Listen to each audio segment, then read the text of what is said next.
صل على محمد وعلى آل محمد كما صليت على إبراهيم وعلى آل إبراهيم إنك حميد مجيد اللهم بارك على محمد وعلى آل محمد كما باركت على إبراهيم وعلى آل إبراهيم إنك حميد مجيد.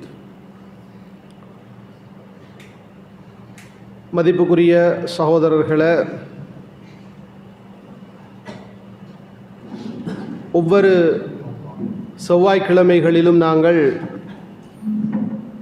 சீரத்துர் ரசூல் நபிகள் ஸல்லல்லாஹு அலைஹி வஸல்லம் அவர்களுடைய வாழ்க்கை வரலாறு என்ற தொடர் தலைப்பிலே பல விடயங்களை நாங்கள் படித்து கொண்டு வந்திருக்கின்றோம். ஏனென்றால் ஒரு முஸ்லிமை பொறுத்தவரையில் அவருக்கு அல்லாஹ்வுடைய தூதருடைய வரலாறு தெரியாது என்று சொல்லக்கூடாது என்பதற்காகத்தான் இந்த தலைப்பிலே நாங்கள் தொடராக படிப்பித்து கொண்டு வருகின்றோம். ரமலானுக்கு முந்தி நாம் இறுதியாக ஒரு தலைப்பிலே ஒரு விடயத்தை படித்திருந்தோம். பலருக்கு மறந்திருக்கும் என்று நினைக்கிறேன். என்ன படித்த கடைசியா? அபூ சுஃபியான் இஸ்லாத்துக்கு வருவது வேற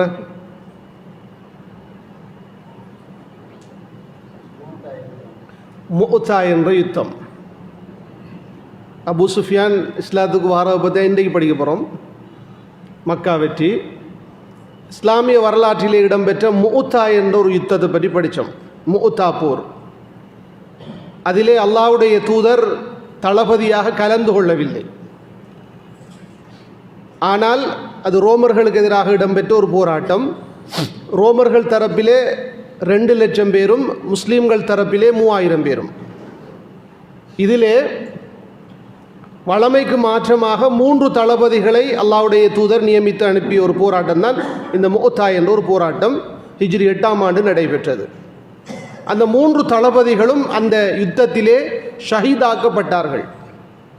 அந்த 3 பேருடைய பேரும் தெரியுமா? முதலாவது தளபதி யார்? அல்லாஹ்வுடைய தூதருடைய வளர்ப்பு மகன் என்று சொல்றாள். ஸைத் இப்னு ஹாரிஸா ரலியல்லாஹு அன்ஹு அவர்கள் தான் முதலாவது தளபதி. நீங்கள் கொல்லப்பட்டால் என்று சொல்லி 2வது தளபதி யார்? ஜஅஃபர் இப்ன் அபி தாலிப், அல்லாஹ்வுடைய தூதருடைய சாச்சாட மகன். 3வது தளபதி யார்? அப்துல்லா இப்னு ரவாஹா ரலியல்லாஹு அன்ஹு. இதெல்லாம் பிரபல்யமான சஹாபாக்கள் பேர் தானே. இந்த 3 பேரும் இந்த முஅத்தா என்ற அந்த களத்தில் ஷஹீதாக்கப்பட்டார்கள். இந்த 3 பேரும் ஷஹீதாக்கப்பட்டதற்கு பிறகு அந்த தளபதியாக முஸ்லீம்களால் நியமிக்கப்பட்டவர் யார்? ஒரு பிரபல்யமான ஒரு சஹாபி, ஹாலித் இப்னு வலீத் ரலியல்லாஹு அன்ஹு அவர்கள். அவருக்கு தான் இந்த யுத்தத்திலே ஒரு சிறப்பு பெயர் வைக்கப்பட்டிருந்தது. என்ன சிறப்பு பெயர்? சைஃபுல்லாஹ், அல்லாஹுவின் வாள் என்ற ஒரு பட்டம் இந்த யுத்தத்திலே வைத்து தான் அவருக்கு கிடைத்தது. இப்படி அந்த முஅத்தா ஒரு போராட்டம் ஹாலித் இப்னு வலீத் ரலியல்லாஹு அன்ஹு அவர்களுடைய தந்திர முயற்சியினால் முஸ்லீம்களுக்கு பேரிழப்புகள் இடம்பெறவில்லை. அதே நேரத்திலே ரோமர்கள் பயத்தின் காரணத்தால் அந்த இடத்தை விட்டு புறமுது காட்டி ஓட வேண்டிய ஒரு நிலையை அல்லாஹ் ஏற்படுத்தி இருந்தான். இன்றைய வகுப்பிலே அன்புக்குரிய சகோதரர்களே, ஃபத்ஹு மக்கா பற்றிய ஒரு சில தகவல்களை நாம் படிப்போம் இன்ஷா அல்லாஹ். மக்கா வெற்றி இது உண்மையிலே இஸ்லாமிய வரலாற்றிலே ஒரு ஃபத்ஹுன் அலீம் அல்ல ஃபத்ஹுன் முபீன், ஒரு மிக தெளிவான ஒரு முக்கியமான ஒரு வெற்றி தான் மக்கா வெற்றி. இந்த மக்கா வெற்றி ஹிஜ்ரி 8வது வருடத்திலே ரமலான் மாதத்திலே இடம்பெற்றது. உங்களுக்கு தெரியும், ரமலான் மாதத்திலே இடம்பெற்ற இன்னொரு போராட்டம் இதுக்கு முந்தி நாங்கள் படித்தோம், பத்ர் என்ற ஒரு போராட்டம். அது போன்ற ஒன்றுதான் மக்கா வெற்றி. ரமலான் மாதத்திலே தான் அல்லாஹ் அந்த வெற்றியை முஸ்லீம்களுக்கு கொடுத்திருந்தான். இந்த மக்கா வெற்றி அல்லாஹ்வுடைய தூதர் மக்காவை நோக்கி படைகளை தயார்படுத்தி கொண்டு போகிறார்கள். ஆனால் இதிலே பெரிய இழப்புகள் எல்லாம் இடம்பெறவில்லை. வரலாற்று ஆசிரியர்கள் சொல்லுவார்கள், இரத்தம் சிந்தாத ஒரு புரட்சி தான் மக்கா வெற்றி என்று சொல்வார்கள். இரத்தம் சிந்தாத ஒரு புரட்சி, அது அல்லாஹ்வுடைய தூதருடைய சரியான திட்டமிடல். அதிலே அல்லாஹ்வுடைய தூதர் மக்காவை நோக்கி படைகளை தயார்படுத்துவதற்கு பின்னணியாக அமைந்த காரணி என்ன என்பதை வரலாற்று ஆசிரியர்கள் நமக்கு சொல்கிறார்கள். ஏற்கனவே நாங்கள் படித்திருக்கிறோம். இந்த வரலாறு படிக்கக்குள்ள முந்தியதோடு தொடர்படும். முந்தி படித்தா தான் இது விளங்கும் எங்களுக்கு. ஹுதைபியா உடன்படிக்கை என்று படித்தோம்ல நாங்கள், ஞாபகம் இருக்கா? ஹிஜ்ரி 6வது வருடத்திலே முஸ்லீம்கள் அல்லாஹ்வுடைய தூதரும் அடுத்தது யாரு, குறைஷியர்களுக்கும் இடையில் இடம்பெற்ற ஒரு ஒப்பந்தம். அந்த ஒப்பந்தத்தில் ஒரு நிபந்தனை இருந்துச்சு. எப்படின்னு கேட்டால், விரும்பியவர்கள் முஸ்லீம்களோடு சேர்ந்து கொள்ளலாம், விரும்பியவர்கள் குறைஷியர்களோடு சேர்ந்து கொள்ளலாம். சேர்ந்து கொள்ளலாம் என்றால் அவர்களோடு சேர்ந்து ஒப்பந்தம் செய்து கொள்ள முடியும். இந்த கட்டத்திலே அப்படி யாரோடு யார் சேர்ந்து கொண்டாலும் அவர்கள் அந்த கூட்டத்தை சேர்ந்தவர்களாக கருதப்படுவார்கள். அவர்களுக்கு எதிராக அத்துமீறல் செய்யக்கூடாது. அப்படி அத்துமீறல் செய்தால் அவர்கள் அந்த கூட்டத்துக்கு எதிராக அத்துமீறல் செய்தவர்களாக கருதப்படுவார்கள். இது ஒரு முக்கியமான ஒரு நிபந்தனை. இப்போ இந்த பின்னணியில் அந்த காலத்தில் காணப்பட்ட 2 முக்கியமான கோத்திரங்கள், ஒன்று ஹுஸா என்ற ஒரு கோத்திரம், அடுத்தது பக்ர் என்ற ஒரு கோத்திரம். பக்ர் என்ற கோத்திரம் குறைஷியர்களோடு சேர்ந்து ஒப்பந்தம் செய்து கொண்டார்கள். ஹுஸா என்ற கோத்திரம் அல்லாஹ்வுடைய தூதரோடு முஸ்லீம்களோடு சேர்ந்து அவர்கள் ஒப்பந்தம் செய்து கொண்டார்கள். ஆனால் வரலாற்றிலே இந்த பக்ர் என்ற கோத்திரத்திற்கும் ஹுஸா என்ற கோத்திரத்துக்கும் இடையில் தொடர்ச்சியான பகை இருந்து நிறைய யுத்தங்கள் நடைபெற்றிருந்தது. இந்த ஒப்பந்தத்துக்கு பிறகு அவர்கள் யுத்தம் செய்யாமல் அமைதியாக இருந்தார்கள். ஆனாலும் இந்த பக்ர் என்ற கோத்திரத்தினர் கடந்த கால பகைமைகளை வைத்துக்கொண்டு எப்படியாவது இந்த ஹுஸா கோத்திரத்தை பழி வாங்க வேண்டும் என்பதற்காக அவர்களுக்கு எதிராக ஒரு படையை தயார்படுத்தி அவர்களோடு போராடி அவர்களில் சிலரை கொலை செய்து விட்டார்கள். இந்த ஹுஸா கோத்திரத்தினர் யார் என்று கேட்டால் அல்லாஹ்வுடைய தூதரோடு ஒப்பந்தம் செய்தவர்கள், முஸ்லிம்களோடு. அப்போ யுத்தத்துடைய ஒரு அந்த ஒப்பந்தம் என்னென்று கேட்டால் அவர்களுக்கு எதிராக அத்துமீறல் செய்யக்கூடாது.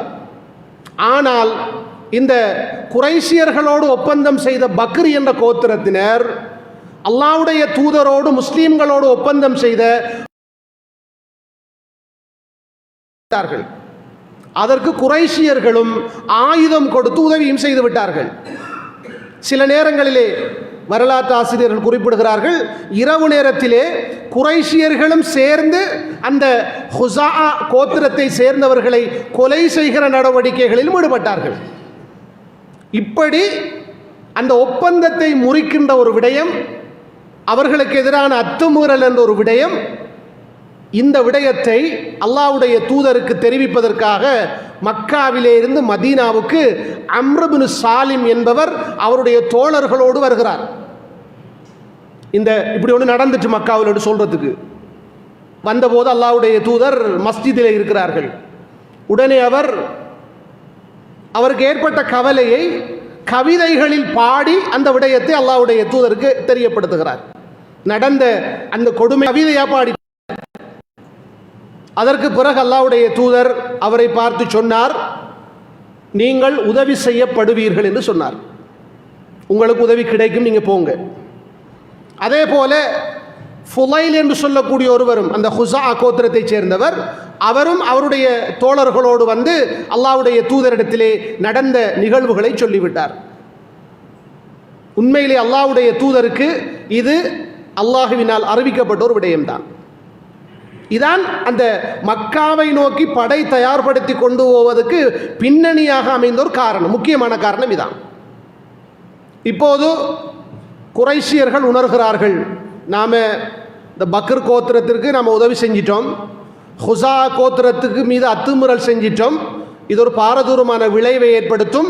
எனவே நாம் உடனடியாக அவங்களோட ஆலோசனை சபை கூடி முடிவெடுக்கிறாங்க. அவங்களோட தளபதி அபூ சுஃபியான உடனே மதீனாக்கு அனுப்பணும். என்னதுக்கு? முஹம்மது நபி அவங்கள சந்தித்து மன்னிப்பு கேட்டு அந்த ஒப்பந்தத்தை புதுப்பிக்கணும். ஏன்னா இவங்களுக்கு ஒரு பயம் இருந்துச்சு. உடனே அதே மாதிரி முடிவெடுக்கப்பட்டு அல்லாஹ்வுடைய தூதர் முன்கூட்டியே சொல்லிவிட்டார்கள், முன்னறிவிப்பு செய்து விட்டார்கள். அவர்கள் அபூ சுஃபியானை இந்த ஒப்பந்தத்தை புதுப்பிப்பதற்கு நமக்கு மத்தியில் அனுப்பி வைப்பார்கள் என்று சொல்லிவிட்டார்கள். அபூ சுஃபியான் வாரார் மதீனாக்கு, அல்லாஹ்வுடைய தூதரோடு பேசுகிறார். அல்லாஹ்வுடைய தூதர் அவர் ரலியல்லாஹு அன்ஹு, இந்த விடயத்தில் அல்லாஹ்வுடைய தூதர்கிட்ட போய் சிபாரிசு செய்யுங்களேன், என்னால் முடியாதுன்னு சொன்னார். அவர் உமரை சந்தித்தார், அவரும் முடியாதுன்னு சொன்னார். அலி அலி அவர்களை சந்தித்தார், ஃபாத்திமா ரலியல்லாஹு அன்ஹா அவர்கள் யாருமே முடியாது என்று சொல்லிவிட்டார்கள். அந்த அல்லாஹ்வுடைய தூதர் இவருடைய எந்த பேச்சையும் கேட்கவும் இல்லை, அவருக்கு பதில் அளிக்கவும் இல்லை. இதனால் அவர் ஏமாற்றத்துடன் மீண்டும் மக்காவுக்கு புறப்படுகிறார். இப்போ குறைஷியர்கள் இவருடைய செய்தி எதிர்பார்த்து கொண்டிருக்காங்க. அவர் வந்து சொன்னார், நடந்த விஷயத்தை சொன்னார், இவ்வளவா நடந்துச்சு. இப்போ இந்த நேரத்திலே அபூ சுஃபியானுக்கு உள்ளத்தில் ஒரு பயம் ஏற்பட்டு விட்டது. அதுக்கு பிறகு அவர் இஸ்லாத்துக்கு வாரார். இப்போது அன்புக்குரிய சகோதரர்களே, அல்லாஹ்வுடைய தூதர் ஸல்லல்லாஹு அலைஹி வஸல்லம் அவர்கள் என்ன செய்கிறார்கள் என்றால், மக்காவை நோக்கி படையை தயார்படுத்துவதற்கான எல்லா ஏற்பாடுகளையும் மதீனாவிலே அவர்கள் செய்கிறார்கள். செய்கிற போது அல்லாஹ்விடத்திலே ஒரு துஆ செய்கிறார்கள். எப்படி தெரியுமா? யா அல்லாஹ், நாங்கள் மக்காவுக்குள் நுழையும் வரைக்கும் இந்த செய்தியை குறைஷியர்களுக்கு தெரியப்படுத்தி விடாதே. அல்லாஹ்வுடைய தூதருடைய ஒரு பிரார்த்தனை. அந்த பிரார்த்தனை ஏற்றுக்கொள்ளப்படுகிறது. குறைஷியர்களுக்கு கடைசி வரைக்கும் தெரியல, உள்ளுக்கு நுழையும் வரைக்கும் அல்லாஹ் மறைச்சிட்டான். அதே நேரத்தில் அந்த ஹுசா கோத்திரத்தை சேர்ந்தவருடைய செய்தி வாரத்துக்கு முன்னரே, 2-3 நாளைக்கு முன்னரே அல்லாஹ்வுடைய தூதர் ஆயிஷா ரலியல்லாஹு அன்ஹா அவர்கிட்ட சொல்லிட்டாங்க, சில ஏற்பாடுகளை செய்யுங்கள் என்று. ஆனால் என்னத்துக்குன்னு சொல்லல அல்லாஹ்வுடைய தூதர். இப்படி அல்லாஹ்வுடைய தூதர் மக்காவுக்கு செய்தி சென்றடையக்கூடாது என்பதிலே மிக கவனமாக இருந்தார்கள். கொஞ்சம் கொஞ்சமாக அதற்கான தயார் நிலைகளை செய்து கொண்டிருக்கிறார்கள். இந்த நேரத்திலே ஒரு கசப்பான ஒரு நிகழ்வு இடம்பெற்றது. நாம் ஹுத்பா பயான்களில் கேட்டிருப்போம். புகாரில் வரக்கூடிய நீண்ட சம்பவம். ஹாத்திப் இப்னு அபி பல்தா ரலியல்லாஹு அன்ஹு. ஹாத்திப் இப்னு அபி பல்தா இவர் என்ன செய்கிறார் என்று சொன்னால், ஒரு கடிதம் ஒன்று எழுதி மக்காவுக்குள் முஸ்லீம்கள் நுழைய போகிறார்கள் என்ற செய்தியை எழுதி ஒரு பெண்ணிடத்திலே அந்த கடிதத்தை அவர் கொடுத்து அனுப்புகிறார், குறைஷியிட்ட கொடுக்க சொல்லி. அல்லாஹ்வுடைய தூதருடைய பிரார்த்தனை உங்களுக்கு தெரியும், தெரியப்படுத்தக்கூடாது, கபூலான பிரார்த்தனை. உடனே அல்லாஹு தஆலா அல்லாஹ்வுடைய தூதருக்கு இந்த விடயத்தை வஹியாக அறிவித்து விட்டான். இப்படி இந்த பெண்ணிடத்திலே ஒரு கடிதம் இருக்கிறது என்ற விடயம் அல்லாஹ்வுடைய தூதருக்கு வஹி மூலமாக அறியப்பட்டு விட்டது. இப்போ உடனே அல்லாஹ்வுடைய தூதர் அலி ரலியல்லாஹு அன்ஹு அவர்களை கூப்பிடுறாங்க. கூப்பிட்டு சொன்னாங்க, இந்த இடத்திலே ஒரு பெண்மணி இருக்கிறார், அவரிடத்தில் ஒரு கடிதம் இருக்கிறது, எடுத்துக்கொண்டு வாருங்கள். அலி அலி அவர்களும் ஒரு கூட்டம், அவரோடு சேர்ந்து சில சஹாபாக்களும் அந்த பெண்ணை வழிமறிக்கிறார்கள். வழிமறித்து சொன்னார்கள், உன்னிடத்தில் ஒரு கடிதம் இருக்கிறது, அந்த கடிதத்தை உடனடியாக தர வேண்டும். ஆரம்பத்தில் அந்த பெண்மணி மறுக்கிறார். அலி ரலியல்லாஹு அவர்கள் சொல்லுகிறார்கள், அல்லாஹ்வுடைய தூதர் சொல்லி இருக்கிறார்கள், நீ மறுத்தால் நாங்கள் வேறு விதமாக அதை எடுக்க வேண்டி வரும் என்று சொல்கிறார். அந்த பெண்மணி பயந்து விட்டார். அந்த பெண்மணி அந்த கடிதத்தை எழுதி அந்த கடிதத்தை அந்த கொண்டைக்குள் ஒளித்து வைத்திருந்தார். அந்த கடிதத்தை எடுத்து அலி ரலியல்லாஹு அவர்களுக்கு கொடுக்கப்படுகிறது. அலி ரலியல்லாஹு தஆலா அன்ஹு அவர்கள் அந்த கடிதத்தை எடுத்துக்கொண்டு வந்து அல்லாஹ்வுடைய தூதரிடத்தில் ஒப்படைக்கிறார்கள். இப்போது அந்த கடிதம் வாசிக்கப்படுகிறது. அதிலே, நான் ஹாத்திப் இப்னு அபி பல்தா எழுதுகிறேன், அல்லாஹ்வுடைய தூதரும் முஸ்லிம்களும் மக்காவை நோக்கி புறப்பட்டு விட்டார்கள். அவ்வளோதான் லீகர். எப்படி இருக்கு முஸ்லிம்களுக்கு இந்த செய்தி? உடனே அல்லாஹ்வுடைய தூதர் எப்பயும் அல்லாஹ்வுடைய தூதருடைய ஒரு நல்ல ஒரு பண்பு இருந்துச்சு, நல்லெண்ணம் வைப்பாங்க. ஹுஸ்னுல். உண்மையில் இந்த சம்பவத்தில் உலமாக்கள் ஹுஸ்னுல் பற்றி நமக்கு சொல்கிறாங்க. உடனே அவரை கூப்பிட்டு, ஹாத்திபே என்ன வேலை, ஏன் இப்படி செய்தீர்கள் என்று கேட்டார்கள். விசாரிக்கிறாங்க. உடனே அவர் சொன்னார், அல்லாஹ்வுடைய தூதரே, நான் அல்லாஹுவையும் அல்லாஹ்வுடைய தூதரையும் ஈமான் கொண்டவன். நான் இந்த மார்க்கத்தை விட்டு மதம் மாறவில்லை, நான் முனாஃபிக்காகவில்லை. மக்காவிலே என்னுடைய உறவினர்கள் இருக்கிறார்கள், அவர்களுக்கு உதவி செய்வதற்கு வேறு யாரும் இல்லை. இங்கர்கள் இருக்கிறார், ஆனால் என்னுடைய குடும்பத்துக்கு உறவுகள் யாரும் இல்லை. நான் குறைஷியர்களுக்கு இந்த செய்தியை தெரியப்படுத்தினால் அவர்கள் என்னுடைய குடும்பத்தை பாதுகாப்பார்கள். அதனால் தான் அல்லாஹ்வுடைய தூதரே நான் அப்படி எழுதி அனுப்பினேன் என்ற விடயத்தை சொன்னார்கள். அல்லாஹ்வுடைய தூதருக்கு புரிந்துவிட்டது. உமர் அலி அல்லாஹ் அவர்கள் வருகிறார்கள், வாளை எடுத்துக்கொண்டு வந்து கேட்டார்கள், அல்லாஹ்வுடைய தூதரே, எனக்கு அனுமதி தாருங்கள், இந்த முனாஃபிக்கை நான் வெட்டப் போகிறேன், இந்த முனாஃபிக்குக்கு மரண தண்டனை கொடுப்பதற்கு அனுமதி தாருங்கள். உமர் அலி அவர்கள் வந்து கேட்கிறார்கள். உடனே அல்லாஹ்வுடைய தூதர் சொன்னார்கள், உமரே, இந்த ஹாத்திப் இப்னு அபி பல்தா யார் தெரியுமா? இவர் பத்ர் யுத்தத்திலே கலந்து கொண்டவர். அல்லாஹ் அக்பர். இவர் பத்ர் யுத்தத்திலே கலந்து கொண்ட ஆரம்பகால சஹாபி. அல்லாஹு தஆலா இவர்கள் விடயமாக என்ன சொல்லி இருக்கிறான்? இஅமலூ மா ஷிஅ்தும், நீங்கள் விரும்பியதை செய்து விடுங்கள், உங்களுடைய பாவங்களை எல்லாம் நான் மன்னித்து விட்டேன். உமரே, இப்படி சொன்னது உமக்கு தெரியாதா என்று கேட்டார்கள். அவர் பத்ரிலே கலந்து கொண்டவர், அவர் செய்கிற பாவங்களை அல்லாஹ் அட்வான்ஸாக முன்கூட்டியே மன்னித்து விட்டான். இதை கேட்ட உமருடைய கையிலே இருந்து வாள் கீழே விழுகிறது. உமர் ரலியல்லாஹு தஆலா அவர்களும் அழுகிறார்கள். அழுதுவிட்டு சொன்னார்கள், அல்லாஹுவும் அல்லாஹுடைய தூதரும் மிக அறிந்தவர்கள் என்று சொன்னார்கள். இது புகாரியிலே வரக்கூடிய ஒரு நீண்ட ஒரு சம்பவம். அப்போ இந்த சம்பவத்தில் நமக்கு பல பாடங்கள் இருந்தாலும் அல்லாஹு தஆலா இந்த செய்தி மக்கா காஃபிர்களை சென்றடையாமல் தடுத்தான். அதற்கு பிறகு அன்புக்குரிய சகோதரர்களே, அல்லாஹ்வுடைய தூதர் ஸல்லல்லாஹு அலைஹி வஸல்லம் அவர்கள் திட்டமிட்ட அடிப்படையிலே 10,000 நபித்தோழர்களை அழைத்து கொண்டு மக்காவை நோக்கி புறப்படுகிறார்கள். ஹிஜ்ரி 8ஆம் ஆண்டு ரமலான் மாதம் 10வது நாளிலே அவர்களுடைய பயணம் ஆரம்பிக்கப்படுது.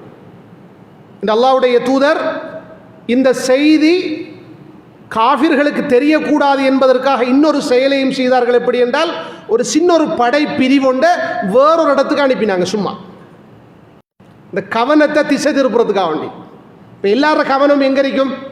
அல்லாஹ்வுடைய தூதர் ஒரு சின்ன ஒரு படைப்பிரிவை ஒரு இடத்துக்கு அனுப்பி இருக்கிறார்கள் என்று அந்த கவனம் திரும்பி இருக்கிற வேளையில் அல்லாஹ்வுடைய தூதர் 10,000 பேரை அழைத்து கொண்டு மக்காவை நோக்கி புறப்படுகிறார்கள். அப்படி அல்லாஹ்வுடைய தூதர் புறப்படுகின்ற கொஞ்ச தூரம் போற வழியில அப்பாஸ் இப்னு அப்துல் முத்தலிப் அவர்களும் அவருடைய குடும்பத்தவர்களும் மக்காவிலே இஸ்லாத்தை ஏற்றுக்கொண்டு மதீனாவுக்கு ஹிஜ்ரத் வந்து கொண்டிருக்கிறார்கள். அப்பாஸ் ரலியல்லாஹு அவர்கள் யாருன்னு உங்களுக்கு தெரியும், நபிகளாருடைய சாச்சா. அவர் மக்காவில் இருந்தாலும் அல்லாஹ்வுடைய தூதருக்கு எல்லா வகையிலும் அவர் உதவியாக இருந்த ஒருவர் தான். அப்போ அவரையும் அல்லாஹ்வுடைய தூதர் அழைத்து கொண்டுதான் இப்போது மக்காவை நோக்கி அந்த படையை நகர்த்துகிறார்கள். இந்த படை மக்காவுக்குள் நுழையும் வரைக்கும் குறைஷியர்களுக்கு அது மறைக்கப்பட்டிருந்தது கடைசி வரைக்கும் என்பதுதான் அல்லாஹ்வுடைய தூதர் அல்லாஹ்வுடைய தூதருக்கு செய்த ஒரு மிகப்பெரிய உதவியாக இருக்கிறது. அதற்கு பிறகு இந்த படையிலே என்னென்ன விடயங்கள் நடைபெற்றிருக்கின்றன என்பதை பற்றி இன்ஷா அல்லாஹ் நாங்கள் அடுத்த வகுப்பிலே விளங்கிக் கொள்வோம். வ ஆஹிரு தஅவானா அனில் ஹம்துலில்லாஹி ரப்பில் ஆலமீன். சுப்ஹானக அல்லாஹும்ம வ பிஹம்திக அஷ்ஹது அன் லா இலாஹா இல்லா அன்த அஸ்தக்ஃபிருக வ அத்தூபு இலைக்.